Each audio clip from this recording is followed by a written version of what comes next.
Assalamualaikum warahmatullahi wabarakatuh. Alhamdulillahirabbil alamin. Bersyukur kepada Allah.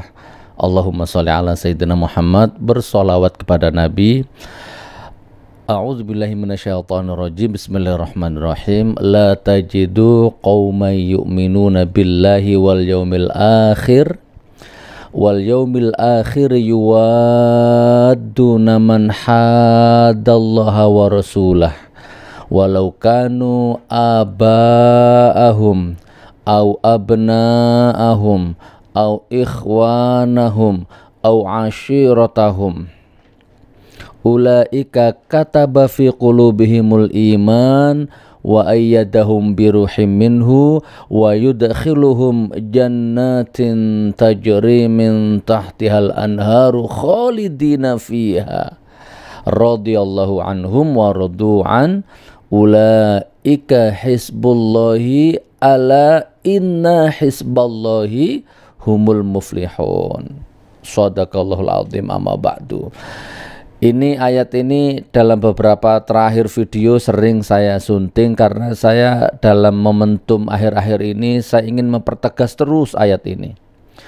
Jadi ayat ini turun ketika Abu Ubaidah bin Jarrah membunuh bapaknya sendiri ya dalam satu peperangan, kalau saya tidak salah perang Badar ya.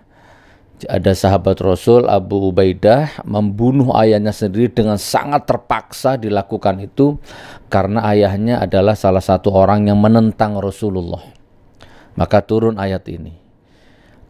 Tidak akan kamu dapati satu kaum ya, orang yang apa istilahnya? Satu kaum orang yang saling berkasih sayang, orang yang taat kepada Allah ya, besok di akhirat itu bisa bermesraan, bisa berkasih sayang, bisa ngumpul gitu ya, dengan orang yang menentang Allah dan Rasulnya. Itu bahasa sederhananya begitu. Kamu tidak akan dapati satu kaum ya yang beriman, yang di jalan Allah itu di akhirat kelak nyambung rukun gitu ya, gaduk bersatu kasih sayang dengan orang-orang yang menentang Allah dan Rasul. Kamu nggak akan dapati itu. Walaupun itu bapaknya, walaupun itu anaknya, walaupun itu keluarganya, saudaranya, nggak akan ada. Coba. Jadi jelas teman, hak-hak batil-batil, jelas hitam-hitam, putih-putih. Ya walaupun tidak juga ditelan mentah ya, kan ada, makanya hukum Islam itu kan ada wajib, ada sunnah, ada mubah gitu kan, ada makruh.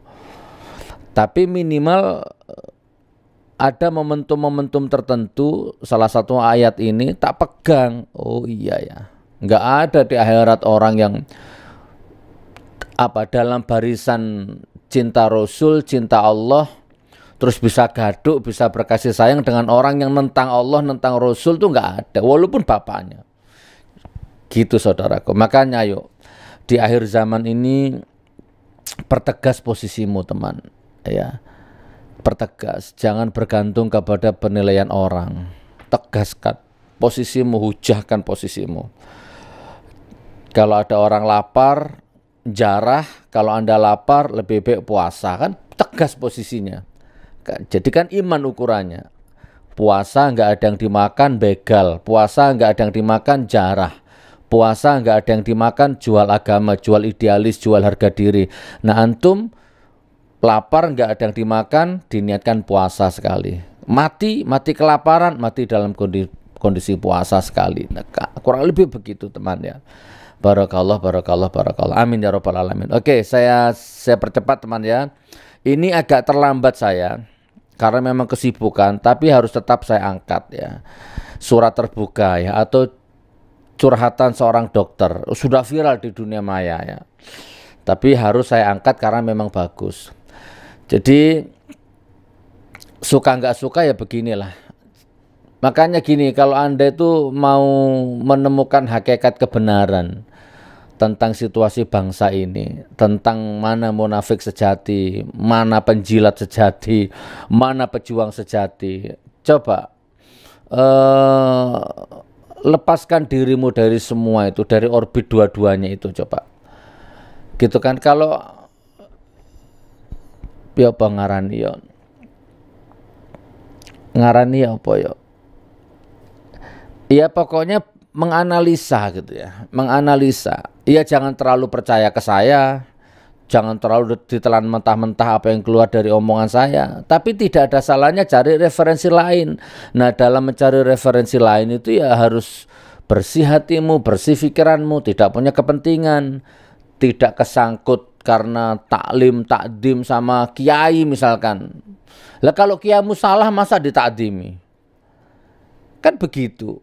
Kiaimu penjilat, kiaimu munafik, kiaimu pendusta, masa ditakdimi? Kan kurang lebih begitu teman. Oke ya. Saya prihatin teman, saya prihatin akhir-akhir ini itu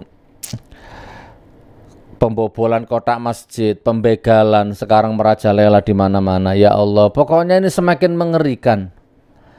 Ya, makanya kalau antum benar-benar inilah kesempatanmu untuk jadi hitam atau putih ini. Ini kesempatanmu sekarang ini. Mau jadi hina atau mulia di hadapan Allah, ini kesempatanmu sekarang ini. Barakallah. Nih tak baca artikel lagi, keren, bagus, luar biasa. Waduh, di timer. Wow, subhanallah. Penulisnya Dr. Danke Soe Priyatna. Ini dokter, gini loh teman, aku bisa nulis sendiri ya. Tapi untuk apa aku baca tulisanku sendiri? Tulisanku kadang dibaca orang lain. Ya kalau aku yang nulis gak usah tak baca, langsung di otakku. Nah aku baca tulisan orang lain ini supaya Anda juga tahu bahwa sebenarnya seandainya di matamu aku ini selalu ngeritik rezim, biar Anda tahu bukan saya saja, ada dokter juga, ya kan, ada intelektual juga, ada cerdik cendekiawan juga, ada agamawan juga. Yang muji-muji penguasa ini kan cuma rezim, togok, cebong, kodok, kan cuma gitu. Nah ini ya, saya percepat. Ini dokter nulis surat terbuka atau mungkin ini curhat atau apa, tapi keren. Dokter itu punya idealis, dokter itu punya pendidikan, ya dokter itu punya nilai, gitu. Saya baca sekarang, perhatikan. Ini ya, baik Dr. Danke Supriyatna. Ingat siapa yang ngomong di bawah ini. Ini dokternya nanya kepada Anda. Ini dokternya. Ingatkah kalian siapa yang pernah ngomong di bawah ini? Kata dokternya. Dokternya nanya, bukan saya yang nanya, dokter. Duitnya ada. Ada data kalau uang kita di luar negeri 11 triliun. Dan informasi yang saya kantongi lebih banyak lagi. Ingat nggak siapa yang ngomong ini? Atau yang ini? Kalau saya jadi presiden, pengangguran kita gaji, ibu-ibu dikasih kartu belanja, ada kartu sembako dan lain-lain, kartu Indonesia Pintar, prakerja, sembako murah, dan lain-lain. Nah, ini dokternya nanya, pernah ingat nggak Anda yang ngomong gini ini siapa? Atau yang ini, ibu kota akan kita pindahkan.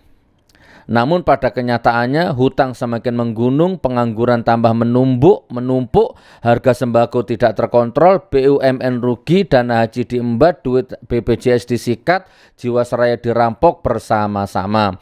Dan yang lebih parah dan menyakitkan lagi adalah ketika akan menyatakan perang melawan corona, rakyat disuruh nyumbang. Dokter yang ngomong, bukan saya. Sudah laku, sudah mau situasi seperti ini masih saja bikin nebar kebencian. Astagfirullahaladzim. Situasi seperti ini biarkan tetap jalan. Sudah ada yang nangani, sudah ada dokter, sudah ada tentara, sudah ada polisi. Mungkin masih ada orang-orang yang suci, tetap jalan. Ya. Tapi kritik harus tetap jalan, sampai mati kritik harus tetap jalan.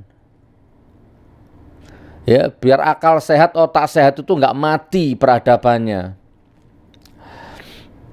Dan yang lebih parah dan menyakitkan lagi adalah ketika akan menyatakan perang melawan corona, tapi rakyat disuruh nyumbang. Nah itu jelas kamu itu miskin tapi sombong. Negara ini lemah tapi kamu pongah. Kata dokter ya, bukan saya. Dokter siapa tadi namanya? Danke Supratna. Mau lockdown, kebingungan, tidak punya planning, ketahanan pangan dan lain-lain. Makanya berhenti membual, stop berbohong dan menaruh janji. Kami tahu negeri ini seperti apa. Akui saja kalau kamu memang gagal dan hancur di segala bidang. Aku masih dikirimi video itu, hoax apa enggak itu? Rakyat berbondong-bondong ke istana terima sembako. Mudah-mudahan hoax. Itu ada videonya itu. Katanya apa, enggak boleh ngumpul-ngumpul ya. Tapi mudah-mudahan hoax ya. Makanya berhenti membual, stop berbohong dan menaruh janji. Kami tahu negeri ini seperti apa. Akui saja kalau kamu memang gagal dan hancur di segala bidang. Kamu boleh gagal, akui itu. Aku bisa maklum. Jadi berhentilah bersikap jumawa dan pongah. Allah benci akan sifat itu. Itu bangsamu. Itu rakyatmu. Belum. Sedikit saja kalian itu jadi manusia normal yang punya simpati dan empati. Itu bangsamu, itu rakyatmu. Para petugas medis yang rela mempertaruhkan hidup mereka dalam resiko yang besar, sedang kesulitan besar mendapatkan peralatan. Tapi kalian masih bergembira dengan wacana-wacana pindah ibu kota. Kalian seperti menggelar pesta makan di tengah wabah kelaparan. Kalau boleh gagal, kalian boleh gagal jadi pemimpin, tapi masih ada waktu untuk gagal jadi manusia. Kalian boleh gagal jadi pemimpin, tapi kalian masih ada waktu untuk tidak gagal jadi manusia. Jangan dua-duanya, gagal jadi pemimpin, gagal jadi manusia. Berhentilah dengan narasi yang tidak berarti. Kerahkan energi dan kekuatan untuk menyelamatkan bangsa ini. Saatnya menjadi otoriter. Ada saatnya gaya kepemimpinan berubah sesuai situasi yang dihadapi. Kau bisa instruksikan dan ancam di bawah senjata pabrik-pabrik untuk memproduksi APD, masker, dan lain-lain. Bahkan ide kalian begitu brilian saat menaikkan iuran BPJS. Malahan bisa mengerahkan jasa penagih. Bukankah kalian begitu tegas memutus layanan kesehatan ketika rakyat nggak iuran? Kapan kalian akan berpihak kepada rakyat? Tolong hentikan segala omong kosong ini. Hentikan wacana pindah ini, pindah itu. Selesaikan dulu musibah ini. Apa kabar para konglomerat dan taipan-taipan yang selama ini mengisap kekayaan negara? Apa sumbangan mereka? Tidak ada. Makanya rakyat disuruh nyumbang. Apa? Mereka, keluarga dan kerabat mereka sudah merasa aman di Singapura dan tempat persembunyian mereka. Tempat bersembunyi lainnya. Itu cerita biasa. Aku sudah tahu tabiat ras parasit itu. Kan ini bukan pertama kali terjadi. Kalau aku punya kuasa seperti kamu, aku akan larang mereka kembali. Aku akan ambil seluruh aset mereka. Enak saja. Di saat ada duit di sini mereka menari. Di saat ada bencana mereka yang duluan kabur. Dasar parasit. Mungkin sebagian orang akan mengatakan aku penuh kebencian terhadap pemerintah. Ya, ini bahasanya cebong begini. Dikit-dikit benci dengan pemerintah. Minggat dari NKRI. Kalau nggak betah dengan NKRI. Minggat, nebar kebencian, nebar hoax. Kan begitu bahasanya. Bahasa-bahasa penjilat itu. NKRI harga mati. Wis tak lanjut rek, mumpung durung emosi rek. Mungkin sebagian orang akan mengatakan aku penuh kebencian terhadap pemerintah. Dan aku katakan bukan aku yang benci terhadap pemerintah, tapi pemerintahlah yang tidak peduli dan tidak sayang kepada rakyatnya. Di saat masih ada waktu buat prepare, kalian asyik membahas Omnibus Law. Di saat masih ada luang buat persiapan perang menghadap COVID-19 maksudnya, kalian malah asyik bercanda dan berkelakar. Di saat ada yang peduli berinisiatif untuk tindakan preventif, kalian bully rame-rame, kalian tuduh mencari panggung, kalian takut muka jelek dan hati busuk kalian semakin terkuak. Dan di saat kita lagi berperang, nyawa sudah banyak melayang, korban berjatuhan, peralatan kurang, kalian pun masih bisa menyeringai membahas pemindahan ibu kota. So be it. From now on, if any of you don't like my post, either you my friend or not, I don't care. I will not change my mind against this pathetic regime. Wah, bahasa Inggris rek. You can unfriend me, block me, or whatsoever. I don't care anymore. Wah, bla bla bla bla. Saudaraku,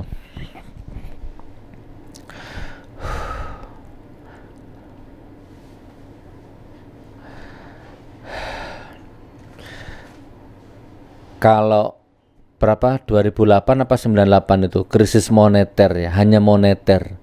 Hari ini krisis moneter, krisis moral para pejabatnya, ya, krisis hukum, krisis kepercayaan, krisis budaya, semua. Sudah teman ya, ini kalau dilanjut nanti gelambiar kemana-mana, tapi intinya saya masih ingin menegaskan kepada antum semua, kalau bisa buatlah bahteranuh, terserah dengan makommu, ya kan, yang ustadz dengan makomnya ustadz, yang ojol dengan ojolnya, ya sebisa-bisanya dalam kondisi pandemi seperti ini, dalam kondisi susah seperti ini, Anda tetap punya iman dan sebisa-bisanya nolong orang semampu-mampunya, bikin bahteranuh, siapa tahu ada yang mau ikut membuat satu energi positif gitu kan. Tapi kalau nggak bisa, jangankan ngurus orang Gus, ngurus diri sendiri aja sekarang juga berat. Ya sudah, bikin sekoci kecil, ajak istrimu, ajak anakmu, ajak rumah tanggamu untuk tetap sabar dalam iman. Ya, sabar dalam iman, lapar dalam iman, sedih dalam iman, derita dalam iman. Insya Allah lah, ini Allah sedang mengaudit dengan detail sedetail-detailnya. Insya Allah kan Allah nggak tidur, keadilan pasti akan turun, akan dihancurkan memang negeri ini sehancur-hancurnya, ya. Tapi setelah itu insya Allah akan diganti semuanya dengan lebih baik. Kan ada ayatnya, wa idza aradna an nuhlika qaryatan amarna mutrafiha fafasaqu fiha fahaqqa 'alaihal qawlu fadammarnaha tadmira. Ada ayatnya. Kalau aku akan hancurkan satu negeri, aku utus, aku perintahkan orang yang berwenang di negeri itu untuk mentaati perintahku. Ya luas, berlaku adil, melindungi, jujur, macam-macam. Tapi sayang orang yang berwenang di negeri itu justru mendustaiku, ya, mendurhakai ayat-ayatku, maka berlakulah ketentuan firmanku. Aku hancurkan negeri itu sehancur-hancurnya. Sudah ada teman. Nah, tapi insya Allah lah, dalam azab Allah ini Allah juga menilai, oh ini Gojek yang taat, ya Allah, ini istrinya sudah 3 hari nggak makan, anaknya sudah 3 hari nggak makan, tapi kok suaminya tetap dalam iman, tetap dalam taat, tetap berusaha mencari rezeki yang halal. Ya Allah, ya, kurang lebih seperti itu. Banyak supir-supir taksi, supir atau Gojek yang betul-betul susah sekarang hidupnya. Dan itu akan diminta pertanggungjawaban sangat berat sama Allah itu. Wis, mudah-mudahan manfaat. Sampai ketemu di video berikutnya. Wabillahi taufiq wal hidayah wa ridho wal inayah. Wassalamualaikum warahmatullahi wabarakatuh.